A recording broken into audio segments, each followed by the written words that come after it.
Vamos abrir as nossas Bíblias. Evangelho que escreveu João, capítulo 17.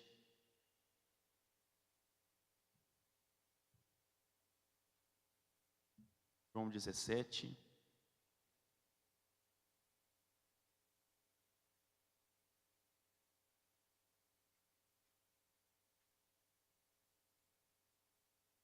Nós vamos ler o 17, o 18 e o 19.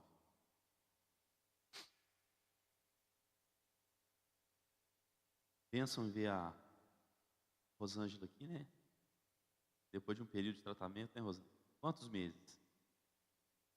3 meses, né? Graças a Deus. João 17, a partir do verso 17, diz assim: santifica-os na verdade, a tua palavra é a verdade. Assim como me enviaste ao mundo, eu os enviei ao mundo. Em favor deles, eu me santifico, para que também eles sejam santificados pela verdade. Em favor deles, eu me santifico, para que também eles sejam santificados pela verdade. Oremos ao Senhor. Pai, obrigado pela tua presença nesse lugar, obrigado pela liberdade de culto que temos, de poder estar aqui. E, ó Deus, todo dia, não é mais uma terça-feira, mas é uma oportunidade do Senhor trabalhar em nossas vidas, Pai. O Senhor não tem tempo que o Senhor desperdiça. Toda vez que nós nos aproximamos do Senhor, toda vez que nós abrimos a tua palavra, é uma maneira do Senhor trabalhar nas nossas vidas de uma maneira muito especial. E nessa noite, eu creio que não será diferente. O Senhor falará conosco. Por isso, ó Deus, tire de nós toda tentação de selecionarmos aquilo que nos convém. Queremos ouvir a tua palavra, pois ela é boa para a edificação, para consolo, para a exortação. Pai, fala conosco em nome de Jesus. Amém. Amém. Irmãos, às vezes a gente tem que tomar cuidado com algumas expressões que a gente utiliza, porque essas expressões acabam se tornando verdade. Tem uma frase que diz assim: uma mentira, muitas vezes falada, ela acaba se tornando uma verdade. Se você reproduz fantasioso, por exemplo, pastor, eu sou muito perfeccionista. Você já ouviu isso de alguém? Hein? Não, eu sou muito perfeccionista no que eu faço. E às vezes, quando nós repetimos, por exemplo, essa expressão, essa frase, não, eu sou muito perfeccionista, eu gosto das coisas assim, bem organizada, bem certinho. Isso vai criando em você um tipo de consciência. E de repente, você se coloca num patamar tão elevado que as pessoas ao seu redor não conseguem alcançar, porque você criou uma expectativa muito fantasiosa a respeito das coisas ao seu redor. Por exemplo, Deus nunca espera que nós sejamos perfeitos. Deus espera que a gente seja coerente. E é sobre isso que nós vamos falar nessa noite. Nós estamos compartilhando, a partir do Evangelho de João, capítulo 17, uma oração que Jesus ensinou. E que oração é essa? A oração sacerdotal. E a gente está vendo, cada terça-feira, um princípio a partir de um versículo. E Jesus aqui, ele enaltece, ele destaca o princípio da coerência. Por quê? Quando o perfeccionismo acaba fazendo parte, esse estilo de vida fazendo parte da nossa vida, o que o perfeccionista exalta? O que o perfeccionismo exalta? exalta. Ele exalta o mérito pessoal. Ele conduz ao orgulho, ao controle. Toda pessoa que é perfeccionista, não cabe no mundo dela um desvio, um erro. Porque ela se coloca num patamar tão grande, tão elevado, que qualquer coisa que foge do controle dela, já deixa inquieto. Esse é o perfeccionista. E o coerente? A pessoa coerente, ela assegura a dependência e a confiança em Deus. Eu não estou dizendo que na nossa vida a gente deve fazer de maneira tudo relaxada, de qualquer maneira. Mas, quando a gente começa a criar uma cultura de perfeccionismo, isso está mais preocupado com a sua habilidade, com aquilo que você consegue controlar, do que com coerência diante de Deus. E aí Jesus, ele diz assim, olha, em favor deles, eu me santifico, para que também eles sejam santificados na verdade. Aqui há uma coerência. Por quê? Porque santidade, relacionamento com Deus, não deve ser alguma coisa imposta. Santidade, coerência, deve ser algo que nos inspira. Jesus poderia, sendo Deus, sendo 100% homem e 100% Deus, ele poderia dizer o seguinte, olha, porque eu santifico a todos na verdade. Mas ele não começa dizendo assim, ele fala assim, em favor deles, eu assumo uma coerência, eu assumo uma responsabilidade, eu assumo um exemplo. Que exemplo? Eu me santifico, para que eles também sejam santificados na verdade. Ou seja, há uma profunda coerência. O que esse texto pode nos ensinar? Eu quero compartilhar aqui alguns princípios. O que esse versículo, né? Em favor deles eu me santifico, para que eles sejam santificados pela verdade. Primeiro, Jesus nos ensinou a diferença entre ensinar os mandamentos e ensinar a guardar os mandamentos. Rebeca ministrou no louvor, ela falou um pouquinho sobre isso. Há uma diferença de nós aprendermos, de nós ensinarmos os mandamentos, e há uma diferença de ensinar a guardar os mandamentos. Ensinar os mandamentos, Jesus poderia dar uma aula, uma instrução do que é santidade. Ele estaria ensinando sobre santidade, mas ele não faz isso. O que ele faz? Por eles eu me santifico. Ele assume esse papel. Ou seja, ele não está ensinando apenas uma informação. A religiosidade, ela transmite informação. Agora, ensinar a guardar é diferente, tem a ver com obediência. O que Jesus está dizendo aqui na oração é o seguinte: eu sou obediente, e por causa da minha obediência, eles irão aprender.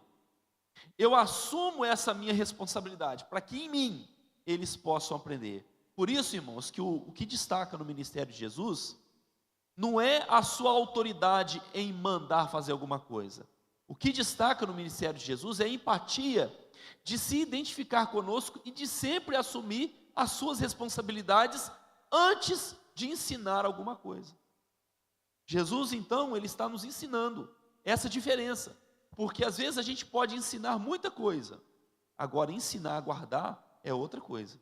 Você assume primeiro essa responsabilidade. Irmãos, Jesus assume o compromisso não para manter uma aparência, mas que tivéssemos força e inspiração nele. Olha que interessante. Ele diz assim: em favor deles eu me santifico, para que também eles sejam santificados em mim.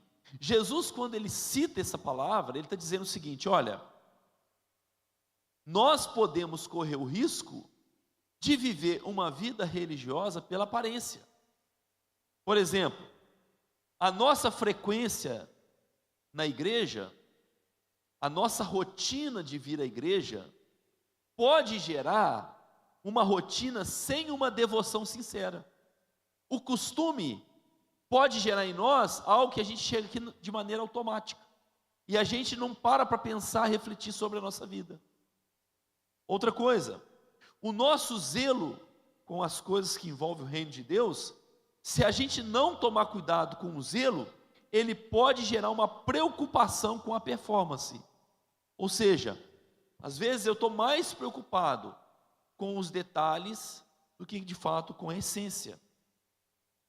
E aí, eu me lembrei de uma ilustração muito interessante que eu queria compartilhar com os irmãos. Sabia que há semelhanças e há uma diferença crucial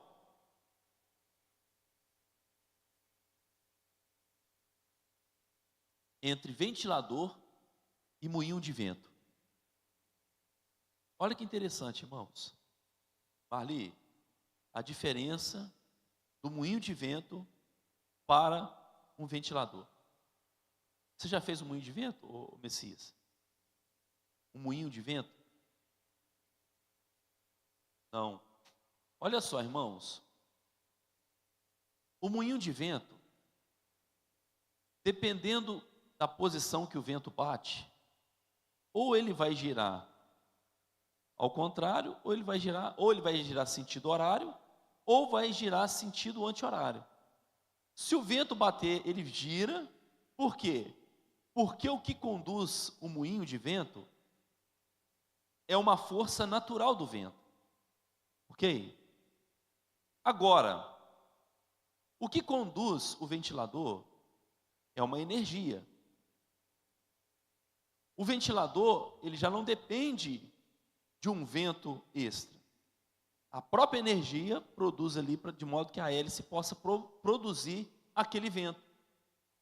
E às vezes, irmãos, a gente às vezes na igreja, num ambiente talvez aqui religioso, a gente começa a sentir que o Espírito está soprando, mas na verdade não é o Espírito. Às vezes é uma força própria da religiosidade, da religião. E às vezes a gente está achando que é um vento do Espírito e não tem nada de vento do Espírito. Por quê? Porque é alguma coisa que está sendo produzido. E quando a gente vive nessa dependência, uma hora a energia acaba. Agora, quando você é governado pelo Espírito, nem sempre o vento vai soprar naquela direção, daquele jeito. Eu me lembro, tem uma mensagem que eu prego sobre a segunda multiplicação dos pães e peixes. Jesus multiplicou a primeira vez, e depois ele multiplicou a segunda vez, no segundo contexto, os pães e peixes. Irmãos, Jesus faz a mesma cena. Ele pega o pão, ele ergue o pão, agradece e distribui. Eu fico imaginando, talvez, os discípulos pensando assim, poxa, Jesus podia fazer agora alguma coisa pirotécnica, poderia abrir um clarão do céu, fazer raios. Jesus faz a mesma coisa. Por quê? Porque Jesus não era governado pela aparência. Jesus era governado pelo Espírito. É isso que ele está dizendo para nós. Ora, eu não tenho que ficar preocupado com um vento que às vezes é algo automático, mas eu tenho que aprender a ser conduzido pelo Espírito. Deus mostrou coerência para que pudéssemos nos relacionar com Ele com coerência. Isso aqui é muito especial, irmãos. Esse texto, esse versículo, ele fala assim, olha, em favor deles eu me santifico. Em favor deles eu assumo essa responsabilidade, para que eles sejam santificados pela verdade. O que Jesus está dizendo? Que eu me aproximo de Deus com coerência. Deus, ele rejeita aquele que é plastificado, aquele que não é verdadeiro. Eu posso me aproximar com Deus apresentando as minhas mazelas a Ele, apresentando as minhas dificuldades, porque eu posso me relacionar com um Deus coerente. Jesus disse, olha, eu me santifico, eu também preciso dessa ação de Deus em mim. Jesus, como homem, ele está assumindo essa coerência, para que eles possam ser santificados. Eu me lembro Eu me lembro quando Pedro e João, diante do Sinédrio, tinham um coxo, tinha um paralítico na porta do templo. O que Pedro e João disse? Ele olhou para aquele homem, aquele aleijado que estava na porta do templo. Aí Pedro falou assim: olha para nós. Não foi isso? Pedro falou assim para aquele aleijado: olha para nós. Ou seja, coerência. Por que Pedro disse isso? Porque Pedro aprendeu com Jesus. O que ele aprendeu? Coerência na vida. Um avivamento genuíno, um avivamento sincero, genuíno, ele começa a acontecer quando nós entendemos que nós podemos aproximar diante de Deus, não pela aparência, mas pela coerência. O que você sabe orar? Qual que é a maneira que você sabe falar com Deus? O que você tem para falar com o Senhor? Seja coerente e você vai ver que desdobramentos na sua vida começarão a partir dessa coerência. Amém? Pastor, para nós encerrarmos aqui, quais são as áreas que Deus deseja que a gente se santifique?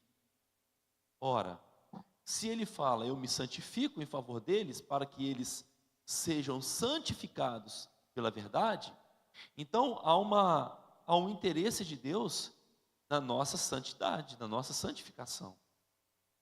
A coerência não é para que eu me mantenha no imobilismo. A coerência não é para que eu crie um monumento para ela e dizendo assim: ah, Jesus, está vendo? Eu não consigo me santificar por causa disso. O Senhor entende, né? Não. O que o Senhor está dizendo? Que Ele quer nos santificar. Então Ele assumiu esse compromisso para que em Jesus a situação ficasse mais favorável para nós. Então, em que áreas que Jesus deseja nos santificar? Primeiro, nas áreas casuais. O que é áreas casuais? É a maneira como eu me visto, é a maneira como eu me divirto, são as músicas que eu ouço, são os lugares que eu vou, são as áreas da minha vida tão corriqueiras, cotidianas, que Deus deseja também que haja santidade, que haja um guiar por Ele. Deus não é aquele que quer que eu me santifique apenas no momento que eu estou aqui na igreja. Não, no dia a dia, nas questões mais simples, rotineiras da minha vida. Quais as outras áreas que Deus deseja me santificar? Nas áreas mais críticas. Tem as áreas casuais e tem as áreas mais críticas. Teve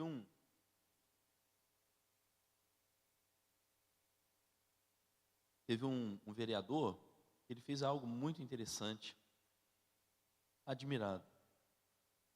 Ele fez um processo seletivo para um assessor parlamentar. Estava conversando com ele, né, Lê? Ele abriu um processo, em vez dele colocar aquela pessoa que ajudou, ele abriu um processo seletivo para a pessoa que se candidatar ao cargo, então tem que preencher. E aí eu estava vendo uma live dele, ele falou o seguinte: olha, um dos critérios que ele utilizou, um dos critérios que ele colocou lá para passar de fase, foi até mesmo as redes sociais. Hoje, as redes sociais de uma pessoa é um critério para contratar ou não alguém na empresa. Sabiam disso?